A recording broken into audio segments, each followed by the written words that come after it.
Hare Krishna everyone. Welcome to Vedic village. आज हम Bhagavad Gita chapter 2 text 26 से कंटिन्यू करेंगे और मैं प्रभु से रिक्वेस्ट करूंगा कि वो इन्वोकेशन प्रेयर्स बोलें। ओम अज्ञानतिमिरान्धस्य ज्ञानाञ्जनशलाकया चक्षुरुन्मिलितं येन तस्मै श्रीगुरुवे नमः। श्रीचैतन्यमनोभीष्टं स्थापितं येन भूतले स्वयं रूपकदा मह्यं ददाति स्वपदान्तिकं। वन्देऽहं श्रीगुरु श्रीयुतापदकमलं श्रीगुरु वैष्णवांश्च। श्रीरूपं साग्रजातं सहगणा रघुनाथान्वितां तं सजीवं साद्वैतं सावधूतं परिजनसहित कृष्ण चैतन्यदेवं श्रीराधा कृष्ण पादान् सहगण ललिता श्रीविशाखावितांश्च। हे कृष्ण करुणा सिंधो दीनबंधो जगतपते गोपिका गोपिका कांता राधा कांत नमस्तुते। सप्त कांचन गौरांगी राधे वृंदावनेश्वरी वृषभानुसुते देवी प्रणमामि हरिप्रिये। वाञ्छाकल्पतरुभ्यश्च कृपा सिन्धुभ्येव च पतितानां पावनेभ्यो वैष्णवेभ्यो नमो नमः। नमो विष्णुपादाय कृष्णपृष्ठाय भूतले श्रीमते भक्तिवेदान्त स्वामिनिति नामिने। नमस्ते सारस्वते देवे गौरवाणी प्रचारिणे निर्विशेषा शून्यवादी पाश्चात्य देशतारिणे। जय श्री कृष्ण चैतन्य प्रभु नित्यानंद श्री अद्वैत गदाधर श्रीवासादि गौर भक्तवृंद। हरे कृष्णा कृष्णा कृष्णा हरे हरे हरे राम राम राम हरे हरे। हरि बोल। हरे कृष्णा प्रभु।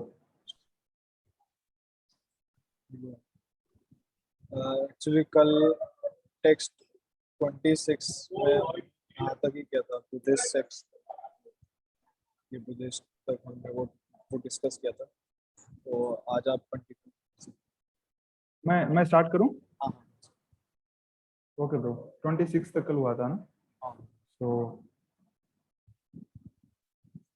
कल लास्ट में थोड़ा सा वो टेक्निकल ग्लिच आ गया था। I will just share my screen.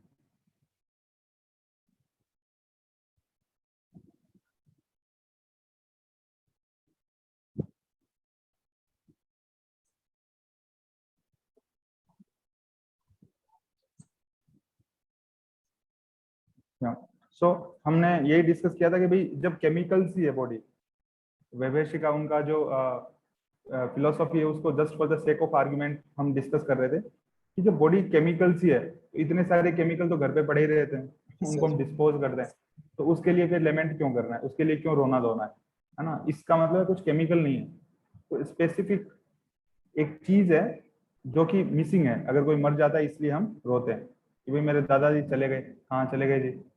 आप ही के तो सामने है। तो ऐसा नहीं है, वो जो चला गया वो कुछ पार्टिकल है, स्पिरिट पार्टिकल है। 27वां जो श्लोक है उसमें भगवान कहते हैं जातस्य ही ध्रुवम मृत्युम ध्रुवम जन्म ऋतस्य च तस्मात् अपरिहार्य अर्थे न तुम सोचितुम अर्हसि। कृष्णा बार बार यही बोल रहे हैं, तुम सोचो मत ज्यादा, है ना। बार बार बोल रहे हैं अर्जुन को कि न, मतलब सोची तुम, इस ये जो सोची तुम ये वर्ड है बहुत बार यूज होता है। और एक एक वर्ड यूज होता है सुख दुख समय कृत्वा, मतलब सुख और दुख के अंदर समान रहो। ये दो तीन जो थीम है वो कृष्णा बार बार रिपीट करते हैं भगवत गीता के अंदर कि ज्यादा सोचो मत इस चीज के बारे में। और उसको वहां पे भी बोला जाता है कि ब्रह्म भूत प्रसन्न आत्मा ना सोचती न कांक्षती। तो सोचना और आकांक्षा करना, कृष्ण इसको बार बार मना कर रहे हैं। ज्यादा सोचो मत, अपनी ड्यूटी करो बस।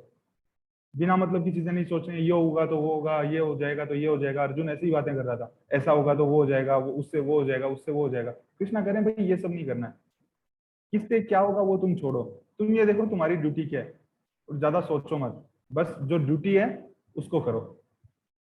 और इसीलिए यहाँ पे बता रहे हैं, कृष्णा बता रहे हैं कि जो जिसने जन्म लिया है, इस श्लोक का अर्थ है उसके लिए मृत्यु एकदम निश्चित है, और जो मर रहा है उसके लिए अगला जन्म निश्चित है। इसीलिए ये जो अनअवॉइडेबल चीजें हैं जिनको कि आप रोक नहीं सकते हो, उन अनअवॉइडेबल चीजों के बीच में आप अपनी ड्यूटी को डिस्चार्ज करो और लेमेंट मत करो। मतलब जो चीज चली गई वही दो तीन चीजें, या तो हैंकरिंग, या तो लेमेंटेशन, और या तो फियर। सदा समुद्विग्न धियाम, हमेशा उद्विग्न, तीन ही चीजों के अंदर। जो चीज मेरे पास नहीं है वो मुझे चाहिए, जो चीज मेरे पास है उसको मैं कैसे बचा लूं, और जो चीज चली गई उसके लिए लेमेंट। तो कृष्णा यहाँ पे बोल रहे हैं भाई लेमेंट मत करो, और जो चीज बदलती रहती है, जो चीज अनअवॉइडेबल है वो होगी इस दुनिया के अंदर, बस तुम अपनी ड्यूटी करो। ये कितनी अच्छी बात है, एक एक्चुअली हम ले सकते हैं इसको, मतलब प्रैक्टिकली अगर कोई फॉलो कर सकता है तो वो तो एकदम ही खुश हो जाएगा। हम जिस डिग्री तक इसको फॉलो कर पाएंगे उतना हम हमारी जिंदगी के अंदर इसका प्रभाव देख सकते हैं। बट अगर असल में ये हो जाए कि भाई कोई भी परिस्थिति है वो हमें बाधित नहीं करे हमारी ड्यूटी करने से, कृष्णा यहाँ पे अर्जुन को वही कह रहे हैं कि भाई जो भी एक्सटर्नल सर्कमस्टांसेज हैं, कोई मर रहा है, जी रहा है, ये सब तो चीजें होनी है, उनके बीच में भी आप अपनी ड्यूटी कर रहे हो। जो ड्यूटी है वो बहुत ज्यादा जरूरी है। और हम यही देखते हैं कि हम आम जीवन में परेशान रहते हैं, कुछ ना कुछ चीजें आती रहती हैं, और हम हमारी जो ड्यूटी है वो प्रभावित हो जाती है, हमारा जो मुख्य काम है वही हम भूल जाते हैं। तो भगवान श्री कृष्ण की ये जो शिक्षा है ये हमारे लिए भी उतनी ही ज्यादा जरूरी है। और आगे प्रभुपाद एक्सप्लेन करते हैं इसके अंदर कि वॉयलेंस जैसे है और वॉर जो है, जो हिंसा और लड़ाई है, एक्चुअली जो एक भक्त होता है, जो एक डिवोटी होता है, एक वो बहुत ही टेंडर हार्टेड होता है। वो नहीं चाहता है कि कोई भी हिंसा की जाए, लड़ाई की जाए, but at the same time Prabhupada कह रहे हैं कि जो इस दुनिया का सच है वो सच है, उसको आप नकार नहीं सकते हो। तो ये जो युद्ध है और वॉर है ये इनएविटेबल है, और हम देख भी सकते हैं कि ये बात कितनी सच है। कितने भी रिजोल्यूशंस पास हो गए, कितनी कमेटीज बन गई, कितने इंटरनेशनल ऑर्गेनाइजेशंस बन गए, बट युद्ध कभी रुका नहीं है। जगह चेंज हो गई, वॉर चेंज हो गई, क्योंकि इस दुनिया के अंदर सच्चाई और बुराई, अच्छाई और बुराई वो हमेशा से रही है, भगवान राम के टाइम से रही है। और अब तो कलयुग है, मतलब अब तो होना ही है इस चीज को। तो अब जब अच्छाई और बुराई दोनों रही है तो उनके बीच में युद्ध होना ही होना है, इस चीज को कभी भी नकार ही नहीं सकते, आइडियली कुछ भी बोल दो। प्रभुपाद आगे बताते हैं कि इसीलिए ये जो अपना ड्यूटी है इसको किसी भी हालत में रोकना सही नहीं है, प्रॉपर डिस्चार्ज होना चाहिए उस ड्यूटी का। और क्यों? क्योंकि इनफैक्ट अगर अर्जुन के केस में भी देखा जाए तो अर्जुन ये सोच रहा था भाई मैं मार रहा हूँ इनको, अगर मैं मारूंगा तो ये मर जाएंगे, इनके साथ ये हो जाएगा वो हो जाएगा। प्रभुपाद ये एक्सप्लेन करने अर्जुन लड़े या नहीं लड़े, वो लोग जो युद्ध के मैदान में आए हैं वो नहीं जाने, श्री कृष्ण ने उनको ऑलरेडी डिसाइड कर दिया है कि जो आ गए वो नहीं जाएंगे वापस। अर्जुन अपनी ड्यूटी करेगा तो उसको श्रेय मिलेगा, अगर ड्यूटी नहीं करेगा तो कोई किसी और चीज के थ्रू वो मरेंगे। कृष्णा ने जिस दिन द्रौपदी का चीर हरण हुआ था उस दिन डिसाइड कर लिया था, असत सभा, जो वो असत सभा थी ना, उसके अंदर हर एक जो मतलब पर्सन मौजूद था उसको फिनिश होना था, ये कृष्णा ने डिसाइड कर लिया था उसी दिन। तो बस उनकी मौत निश्चित हो गई थी, और वो तो उनकी उल्टी गिनती उसी दिन स्टार्ट हो गई थी, तो वो बचने नहीं थे। अर्जुन जस्ट ये कैलकुलेशंस लगा रहा है कि भाई ऐसा करने से मैं इनको बचा लूंगा, ये करने से वो हो जाएगा। हम भी हमारी जिंदगी में कितनी कैलकुलेशन लगाते हैं, पूरे दिन हम कैलकुलेशन ही तो करते रहते हैं, क्या करते रहते हैं। जब भी खाली दिमाग होता है तो भाई लाइफ में मतलब करियर को सेटल करना है, किसी को स्टडी करना है, हमेशा कैलकुलेशन चलती रहती है, अगर मैं ये करूंगा तो वो हो जाएगा, ऐसा करूंगा तो वो हो जाऊंगा। हम ये भूल जाते हैं मेरी ड्यूटी क्या है वो करना है मेरे को, इस वक्त मेरी क्या ड्यूटी है उसको हम भूल जाते हैं। तो भगवत गीता की जो शिक्षा है हमें भी ये बताती है कि हम किसी भी परिस्थिति में पहुंचे हमें सबसे पहले ये देखना है कि भाई हमारी ड्यूटी क्या है वो हम करें। और जैसे प्रभुपाद इसमें बताते हैं कि बिग स्काई स्क्रैपर होता है, बड़े बड़े बिल्डिंगें होती हैं ऊंची ऊंची, वो एक बार के लिए आती हैं, तो फिर जैसे डिसमेंटल होती हैं, फिनिश होती हैं, वो खत्म हो जाती हैं, तो क्या होता है वो दोबारा से मिट्टी में मिल जाती है, हर चीज मिट्टी में मिल जाती है वैसे। तो उसी तरीके से जो ओवरऑल एनर्जी है, जैसे जो फिजिक्स के स्टूडेंट हैं वो समझते भी होंगे, जो एनर्जी कंजर्वेशन का जो लॉ है, एनर्जी कैन थर्मोडायनेमिक्स का फर्स्ट लॉ है ना शायद, कि energy can never be created not be annihilated, it can just be change from one form to the another form, transform something. कुछ वर्ड्स इधर उधर हो सकते हैं, बहुत सालों पहले थर्मोडायनेमिक्स पढ़ी थी, है ना, तो कुछ याद नहीं है शब्द, बट बात यही है कि ओवरऑल एनर्जी जो है वो सिक्योर रहती है हमेशा। तो वही प्रभुपाद भी एकदम साइंस के वर्ड्स यूज कर रहे हैं कि the law of energy conservation, the law of conservation of energy remains. ठीक है, तो वही है कि मतलब ओवरऑल जो मटेरियल एनर्जी है वो वही रहती है, वो ट्रांसफॉर्म होती रहती है डिफरेंट डिफरेंट फॉर्म्स में, अलग अलग चीजों के अंदर वो बदलती रहती है। कभी वो मैनिफेस्ट होती है, जैसे एक बिल्डिंग मैनिफेस्ट होती है और फिर वो बिल्डिंग मिट्टी में मिल जाती है तो अनमैनिफेस्ट हो गई। उसी तरीके से ये जो है नेचर अपने को दिख रही है, अभी मैनिफेस्टेड स्टेज के ऊपर है, फिर थोड़े दिनों के बाद क्या हो जाएगी, दोबारा अनमैनिफेस्ट हो जाएगी। बट वो ओवरऑल एनर्जी जो है वो एब्सोल्युटली सेम रहती है। और प्रभुपाद इसमें बता रहे हैं कि जो अपना भौतिक शरीर है, मटेरियल बॉडी है, उसका एक्चुअली कोई फैक्चुअल एग्जिस्टेंस नहीं है, ये सिर्फ एक ड्रीम की तरह है। हम कितना सीरियसली लेते हैं इस ड्रीम को, सब लोग, मतलब हम सभी लोग कितना सीरियसली लेते हैं। एक्चुअली ये ड्रीम है, वो कुछ भी नहीं है। लोग बोले भाई ड्रीम कैसे, भाई ड्रीम वो होता है जो समय के साथ खत्म हो जाता है। ये क्या 50-60 साल 70-80 साल से ज्यादा चल रहा है क्या ये? कितनी भी, हर आदमी चाहता है ये ड्रीम चलता ही जाए। कोई आदमी दुख भी झेल रहा है ना, बुढ़ापे में हुआ, मतलब बूढ़ा हो गया मान लो, अब उसको पता है मैं दुखी हूँ, वो फिर भी नहीं चाहता मैं मर जाऊं। पता है वो चाहता है भले ही दवाइयां लेता रहूं, कैसे जैसे एडजस्टमेंट करके ही ये ड्रीम चलता रहे। मतलब इतनी खतरनाक सिचुएशन हम सब लोगों की, कि हम कितनी भी विकट परिस्थिति में हो, हम फिर भी इस शरीर को नहीं छोड़ना चाहते हैं, मतलब इतना अटैच है। बट उसके बाद भी ये नेचर इतनी ज्यादा खतरनाक है कि हमारी हजारों इच्छाओं के बावजूद हमें इसको, शरीर को छोड़ना पड़ता है। इसीलिए ये ड्रीम है। ड्रीम उसी को तो बोलते हैं ना, नींद। नींद में बहुत मजा आता है वो भले, बट वो खड़ा होना पड़ता है। और जैसे ही जागते हैं तो वो राजा था और मैं घोड़ा चला रहा हूँ सपने के अंदर, ठीक है, और मैं, मेरे इतने नौकर चाकर हैं, कई बार ऐसा लगता है ना नौकर चाकर है, मैं आराम से सो रहा हूँ और जो है वो सब लोग सेवा कर रहे हैं, ये सब कर रहा है एकदम, कि मैं हवाई जहाज में उड़ रहा हूँ, बड़े बड़े सपने आते हैं। जैसे ही सुबह होती है वो अलार्म बजता है, खड़े होते हैं ये लोग, खत्म। है ना, भले हम बाहर आना चाहें या नहीं आना चाहें उस सपने से। और कई बार अच्छा सपना होता है तो दुख भी होता है, अरे यार चलता रहता बढ़िया था, है ना, क्यों आए। कई बार लगता है कि मैं इतना बड़ा इंसान बन गया, करोड़पति बन गया, वो सपना टूटता है तो बहुत दुख होता है कि यार सपने में ठीक था। एक्चुअली ये भी सिचुएशन एग्जैक्टली वैसी है। हम इतनी सारे प्लान्स बना रहे हैं, एक झटके में सब टूट जाएगा। कोविड के अंदर हमने देखा, एक झटके में, एक सेकंड नहीं लगती है। अभी हम कुछ दिनों पहले मतलब कहीं से ट्रेवल करके आ रहे थे फैमिली के साथ, तो जस्ट हम आगे से जा रहे थे एकदम, है ना, सब कुछ एकदम अच्छा है, सब बैठे हैं बात कर रहे हैं, और अचानक से एक जो है मोर आता है, और वो एकदम कार काफी स्पीड में थी, ड्राइवर स्पीड से ड्राइव कर रहा था 100-120 पे।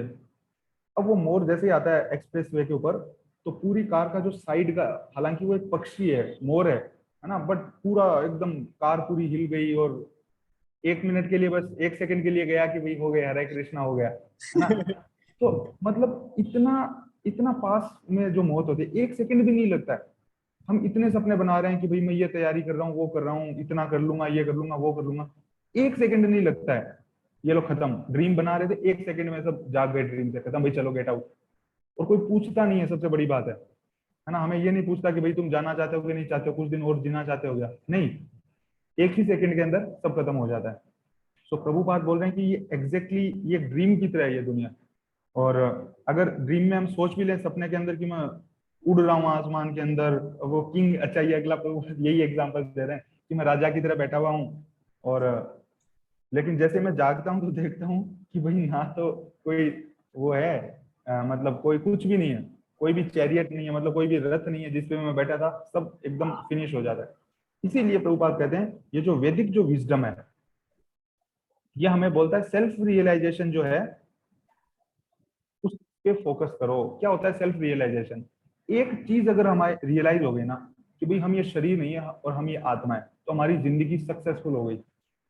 अगर मुझे वास्तव में ये चीज पता लग गई कि मैं शरीर हुई नहीं, मैं इसके अंदर की आत्मा हूं, तो बस मेरी ये जिंदगी सफल हो गई उसके बाद में। ठीक है, ये सबसे बेसिक एक चीज है जो कृष्ण भगवान भगवत गीता के इस चैप्टर में समझाने की कोशिश कर रहे हैं अर्जुन को बार बार। ठीक है, और यही जो है वैदिक विजडम, इसलिए ये इस चीज को बोलती है, क्योंकि अगर हम इस चीज को नहीं रियलाइज किए कि मैं शरीर नहीं है आत्मा हूं, तो हम हमेशा परेशान रहेंगे, सदा समुद्विग्न धियाम वाई असत ग्रहात। प्रहलाद महाराज कहते हैं असत ग्रहात, क्योंकि मैं इस असत को मान के बैठा हूं कि भाई यही है सब कुछ, ये मैं हूं, ये मेरे रिलेटिव्स, ये सब चीजें हैं। असत, ये असत है, यही हमारी सारी प्रॉब्लम्स की जड़ है। क्योंकि हम कितनी भी प्रॉब्लम को सॉल्व करने की कोशिश कर लें इस दुनिया के अंदर, अल्टीमेटली जब तक हम ये मान रहे हैं कि ये मैं शरीर हूं, तब तक प्रॉब्लम्स खत्म नहीं होने वाली। आगे वाले श्लोक में भगवान बताते हैं आश्चर्यवत पश्यति कश्चितेनम आश्चर्यवत वदति तथैव चान्य आश्चर्यवत चैनम अन्य श्नोति श्रुत्वाप्य एनम वेदना चैव कश्चित। तो कृष्ण भगवान बताते हैं भाई कोई आत्मा को जो है कोई बहुत अच्छा बताता है, अमेजिंग बताता है, कोई बताता है कि जो दूसरे जो हैं वो हाँ कुछ इसको बताते हैं बहुत अमेजिंग है, कुछ बोलते हैं इसको अमेजिंग है, कुछ लोग इसको सुनते हैं दूसरों से कि भाई ये बहुत अमेजिंग है, लेकिन कुछ लोग भले ही देखने और सुनने के बाद भी जो है बिल्कुल समझ ही नहीं सकते हैं। और इसको बहुत हम प्रैक्टिकल एग्जांपल से देख सकते हैं, कितना भी समझा दो, कई जैसे होते हैं स्टूडेंट्स कॉलेज में, वो बिल्कुल नहीं एकदम मानेंगे नहीं कि ठीक है, कितना भी समझा दो कि भाई ये जो डेड बॉडी है और लिविंग बॉडी है उसके अंदर क्या अंतर है, कौन सी चीजें जो छोड़ के चली गई, वो खुद कुछ नहीं बता पाओ कि हम नहीं बता सकते, हमें नहीं समझ में आता, तो फिर मान लो हम जो कहते हैं नहीं हम नहीं मानेंगे, तो कि भाई ये आत्मा है कि नहीं हम नहीं मानते, they are so stubborn, they just don't want to accept anything, कितना भी मतलब समझा दो नहीं समझ में आ सकता है उनको। इसलिए भगवान बस ये श्लोक में बता रहे हैं कि हर इंसान इसको नहीं समझ सकता, भले ही आईक्यू कितना भी ज्यादा हो, वो एक अलग चीज है, वो मैटर से रिलेटेड है। स्पिरिट जो स्पिरिचुअल साइंस है वो एकदम अलग चीज है, और इसको हम आगे समझेंगे भी आगे के श्लोक में। I think my time is over प्रभु।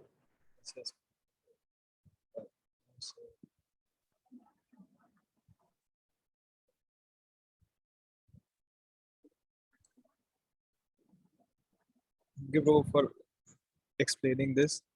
और यहाँ पे एक्चुअली मतलब यहाँ पे वो वो जैसे वेदों में भी वो क्लियर है कि जो वायलेंस है, हिंसा है, वो समाज में लॉ एंड ऑर्डर, न्याय व्यवस्था को वो रखने के लिए वो बहुत ही जरूरी है। पर कभी भी वेदों में कोई भी ऐसा अवैध युद्ध के लिए कोई परमिशन नहीं है कि आप किसी को बिना कारण ही वो मारें, इतनी बड़ी वो जनता को वो। लेकिन युद्ध धरती पे ये जरूरी है ताकि लॉ एंड ऑर्डर मेंटेन रहे और धर्म हमेशा यहाँ पे वो कायम रहे। और इसीलिए भगवान कृष्ण को भी वही वो शिक्षा वो दे रहे हैं कि युद्ध करना वो जरूरी है। फिर आगे जैसा वो प्रभु ने वो बहुत सही से ये बताया कि किस तरीके से जो एनर्जी है वो बस अनमेनिफेस्ट वो रहती है, फिर वो एक काल में मैनिफेस्ट होती है और फिर अनमेनिफेस्ट हो जाती है। तो ये जो अप्रकट, प्रकट और फिर से अब ये जो अप्रकट की जो क्रिया है, तो इन सब में एक चीज कांस्टेंट है कि वो जो एनर्जी है वो हमेशा ही रही है। ऐसा कभी नहीं होता कि एनर्जी खत्म हो जाएगी। तो जैसे कि हम सब भी हैं, तो अभी हमारा ये प्रकट का समय है कि मैनिफेस्ट है, अभी सारे जीव जो हैं वो आपके वो वो मैनिफेस्टेड है। जब महाप्रलय होगा उसके बाद सब कुछ अनमेनिफेस्टेशन में चला जाएगा, लेकिन वो तब भी होगा, मतलब वो तब भी वही रहेगा, बस अनमेनिफेस्टेड वो रहेगा। तो ये इसका मतलब क्रिएशन का एक तरीके से आधार है कि किस तरीके से इस पूरे कॉस्मोस में क्रिएशन होता है। और वही चीज जैसे वो प्रोपा जी ने भी यहाँ पे वो बताया कि कैसे ये जो है अप्रकट से जो प्रकट का जो वो क्रिया है, वो किस तरीके से, जैसे सबसे जो फाइन एलिमेंट है भौतिक जगत का वो खम होता है, खम में से हवा या एयर, एयर में से अग्नि या फायर आती है, फायर में से जल या पानी, और फिर पानी के बाद उसमें से अर्थ या जो पृथ्वी है वो बनती है। और इसी तरीके से मैनिफेस्टेशन वो होता है। और हम भी इसको बहुत ही अच्छे से देख सकते हैं कि किस तरीके से किसी भी वो मान लीजिए पहले एक केवल हमारे भी जब वो देखेंगे तो केवल एक बिल्डिंग का प्लान होता है, फिर प्लान के बाद उस आइडिया को मैनिफेस्ट वो किया जाता है। तो उसके लिए फिर बस हमारे पास अलग अलग टाइप की रेत या सीमेंट इस तरह का है, फिर ईंट पत्थर, ये सब अलग अलग फॉर्म्स में होते हैं। इनको स्पेशल ईंट के फॉर्म में काटा जाता है मिट्टी को उस तरीके से, और फिर उसके बाद बिल्डिंग को इसको इससे वो बिल्डिंग को मैनिफेस्ट वो किया जाता है। तो जब हम जो सोल है वो अपने लेवल पे इस तरीके से मैनिफेस्टेशन वो कर सकता है, तो भगवान जो कि सुपर सोल है, तो उनकी ये मैनिफेस्टेशन का जो वो है इसको नकारना एक तरीके से, मतलब ये कि आप कैसे, मतलब यू आर टॉकिंग लाइक फूल्स, कि आप मूर्खों की तरह बात कर रहे हो कि ये जो मैनिफेस्टेशन है वो भगवान ने नहीं की। जब आप हम लोग इतने छोटे जीवात्मा हैं वो मैनिफेस्टेशन वो कर सकते हैं अर्थ से निकाल कर और इस तरीके से ये बना सकते हैं। तो इस पूरे कॉस्मोस का मैनिफेस्टेशन भी इसी तरह के एलिमेंट से होता है। फिर आगे वो ये जो बहुत अच्छे से वो ये बताया कि किस किस तरीके से जो भी हम अभी जो जी रहे हैं वो एक तरीके से ड्रीम है। क्यों? क्योंकि हमारा जो फैक्चुअल एग्जिस्टेंस है वो जीवात्मा है, हम आत्मा है जो कि कभी चेंज नहीं होती, कभी खत्म नहीं होती। और ये बॉडी उस आत्मा की पूरी जर्नी में केवल एक बहुत ही इनसिग्निफिकेंट सा पार्ट है।